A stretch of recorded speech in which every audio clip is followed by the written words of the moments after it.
سرورا شاہ کریما دستگیرا اشرفا سرورا شاہ کریما دستگیرا اشرفا حرمت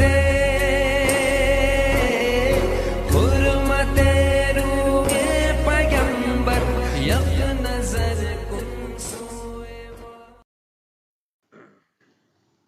الحمد لله نحمده ونستعينه ونستغفره ونؤمن به ونتوكل عليه ونعوذ بالله من شرور أنفسنا ومن سيئات أعمالنا من يهده الله فلا مضل له ومن يضلله فلا هادي له ونشهد أن لا إله إلا الله وحده لا شريك له ونشهد أن سيدنا وطبيب قلوبنا وشفاء صدورنا محمدا عبده ورسوله بالهدى ودين الحق يرسله أما بعد فأعوذ بالله من الشيطان الرجيم بسم الله الرحمن الرحيم قال النبي صلى الله عليه وسلم إنما الأعمال بالنيات صدق النبي صلى الله عليه وسلم. محبان گرامی السلام علیکم ورحمۃ اللہ وبرکاتہ. رمضان المبارک کے ایام میں مسلسل علماء کرام، مشائخین کرام، مفتیان کرام یہ بیانات اور ان کی تحریریں حالات حاضرہ کے پیش نظر جو پابندیاں حکومت ہند اور طبی معالجین کے ذریعے عائد کی گئی ہیں اس پر مدلل مفصل بیان کیا جا چکا ہے، جو کافی ہے، مگر احباب اور متعلقین کے بے حد اصرار پر فقیر اشرفی ان تمام بیانات اور تحریرات کی تصدیق کرتا ہے. سواد اعظم اہل سنت والجماعت کے عقیدے کے مطابق علماء کے بیانات ہو چکے ہیں. اس کی کچھ وضاحت میں بھی کرنا چاہتا ہوں. لاک ڈاؤن میں نماز عید کے تعلق سے اور نمازوں کے تعلق سے جو اقدامات کیے گئے ہیں وہ ہماری صحت کو ملحوظ خاطر رکھ کر کیا گیا ہے. لہذا چند افراد پر نماز پنجگانہ اور نماز جمعہ مسجد میں باجماعت ادا کریں اور عید کی نماز مسجدوں میں اور عیدگاہوں میں اسی طرح قلیل افراد پر ادا کی جائے. وہ لوگ جو اپنی نماز مسجدوں میں ادا نہیں کر پا رہے ہیں وہ اللہ کی ذات سے مایوس نہ ہو. بڑا رحیم ہے پروردگار، بڑا کریم ہے پروردگار، کیونکہ وہ پروردگار ہے کہ جو نیتوں پر بھی جزا دیتا ہے. جیسا کہ ایک حدیث پاک کا مفہوم ہے کہ حضور صلی اللہ علیہ وسلم کسی جنگ سے واپس ہو رہے تھے، مدینہ شریف کے قریب جب پہنچے تو حضور صلی اللہ علیہ وسلم نے صحابہ سے خطاب فرمایا کہ مدینہ شریف میں کچھ لوگ ایسے ہیں جو ہر جگہ نیت عبادت اور ثواب عبادت میں شریک تھے. تو صحابہ کرام رضوان اللہ تعالی علیہم اجمعین نے عرض کیا وہ لوگ تو مدینے میں تھے یا رسول اللہ صلی اللہ علیہ وسلم، ہمارے ساتھ کیسے شریک ہو گئے؟ تو آپ صلی اللہ علیہ وسلم نے فرمایا وَهُمْ بِالْمَدِينَةِ وَحَبَسَهُمُ الْعُذْرُ. اس سے معلوم ہوا کہ عذر کی بنا پر اگر کام نہ کر سکے حالانکہ اس کی نیت کرنے کی ہے تو اس کے لیے ان نیکیوں کا ثواب لکھا جائے گا. در مختار و بہار شریعت میں نماز عید کے بعد 4 رکعت نماز نفل گھر میں پڑھنا مستحب ہے، جس کی بڑی فضیلت آئی ہے. علماء کرام نے تفصیلاً بیان فرما دیا ہے. اس نماز کو تنہا پڑھا جائے تو بہتر ہے، لیکن اگر گھر میں کوئی ایسا شخص ہے جو امامت کر سکتا ہے تو علاقے کے عالم سے اجازت لے کر گھر میں نماز نفل پڑھا سکتا ہے، مگر باہر کا کوئی شخص شریک نہ ہو. یہ نماز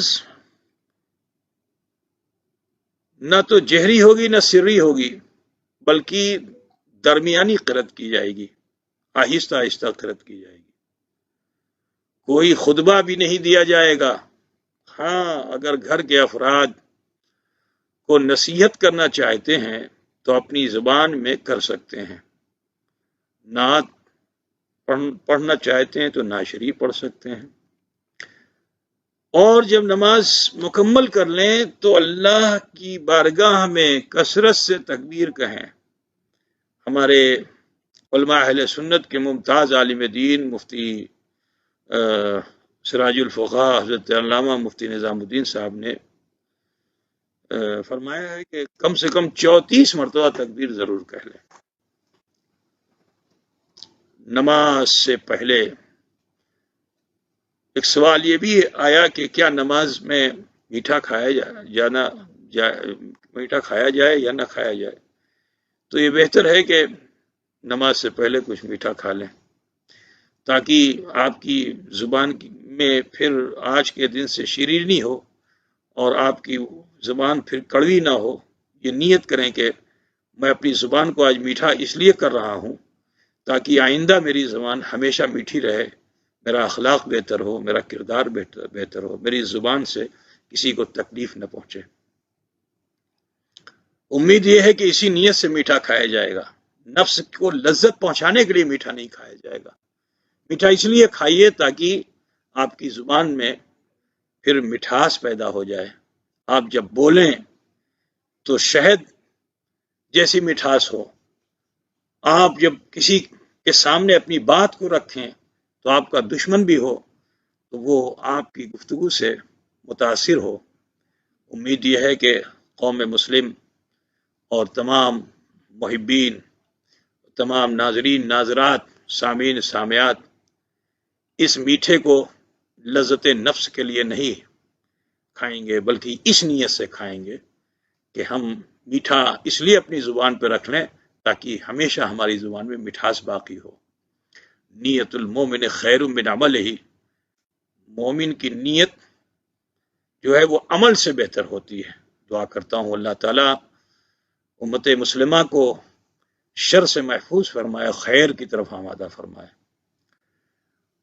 دوسری بات یہ عرض کرنا ہے کہ اللہ کی بارگاہ میں خوب خوب دعا کریں، گڑ گڑا کر دعا کریں، رو رو کر دعا کریں، اور اس وبا کے خاتمے کی دعا کریں تاکہ اللہ تعالیٰ اس وبا کا خاتمہ فرما دے۔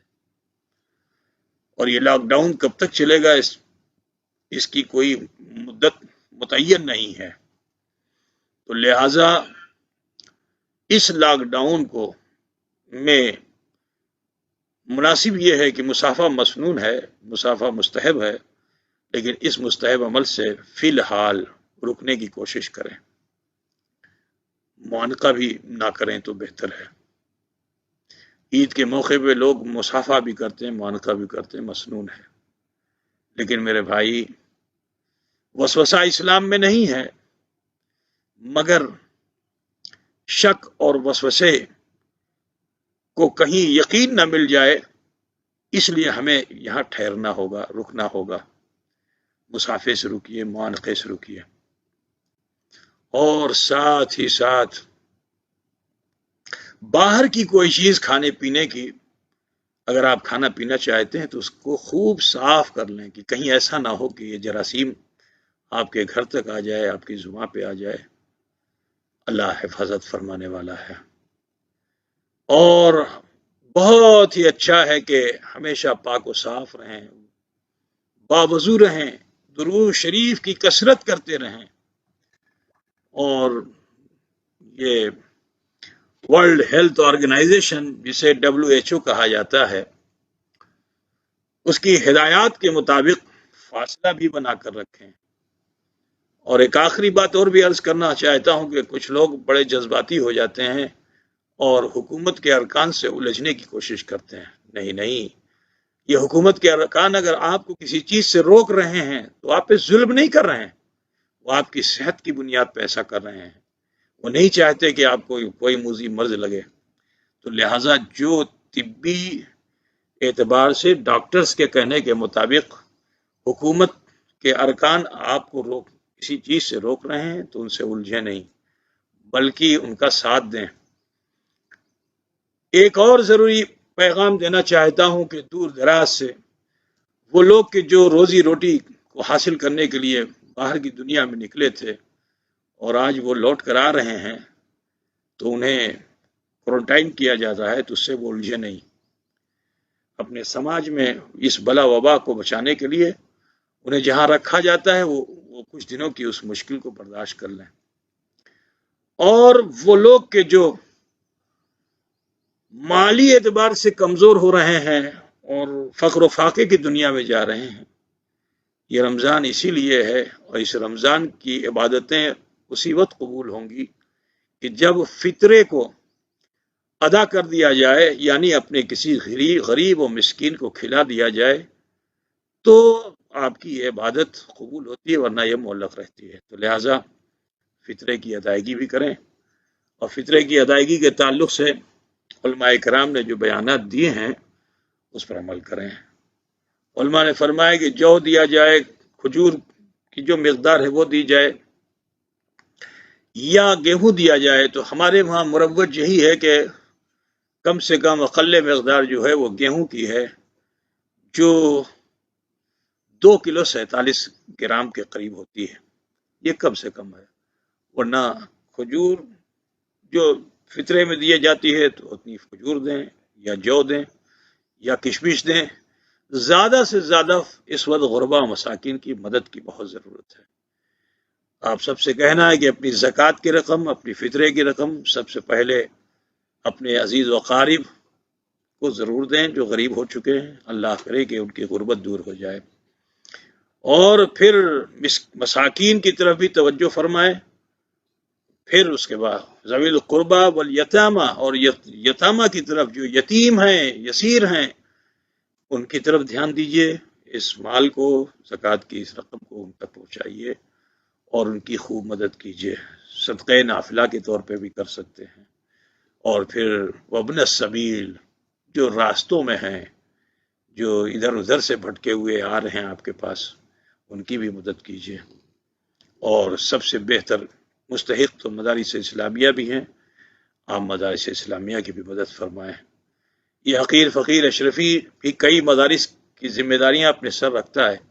وہ تمام مدارس اسلامیہ جس کی ذمہ داریاں اس حقیر فقیر پہ ہیں، ان سب کے معاونین سے مجھے کہنا ہے کہ سفرا آپ کے درمیان نہیں پہنچ سکے ہیں.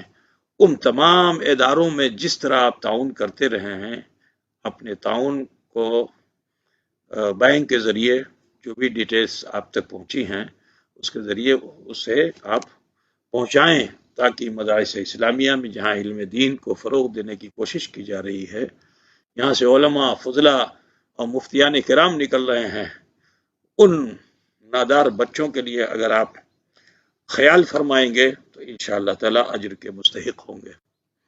خصوصیت کے ساتھ مخدوم اشرف مشن کی طرف میں آپ سب کی توجہ دلانا چاہتا ہوں، جسے حضور اشرف الاولیاء سید شاہ مجتبی اشرف اشرفی جیلانی رحمۃ اللہ تعالی علیہ نے اپنی پیرانہ سالی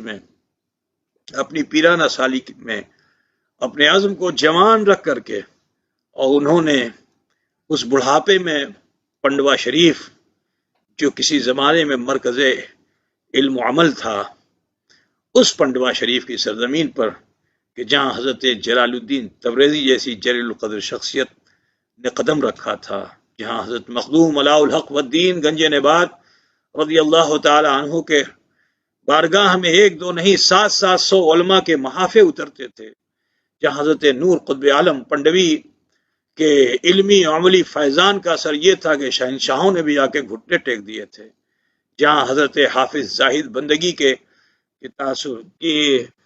تاثیرات کے اثر سے امت مسلمہ کا ایک جمگھٹا وہاں لگا رہتا تھا. لیکن حالات کے پیش نظر زمانہ کروٹ بدلتا ہے. 700 سال کی تاریخ نے اس علاقے کی تہذیب کو بدل ڈالا تھا، لیکن الحمدللہ حضور اشرف الاولیاء جو اشارے غیبی کی بنیاد پہ جنہوں نے مخدوم اشرف مشن کو قائم فرما کر ایک بڑا نمایاں کردار انجام دیا، اور بحمد تعالی آج انہی بزرگوں کی دعاؤں کے اثر سے مخدوم اشرف مشن ترقی کی شاہراہ پر گامزن ہے.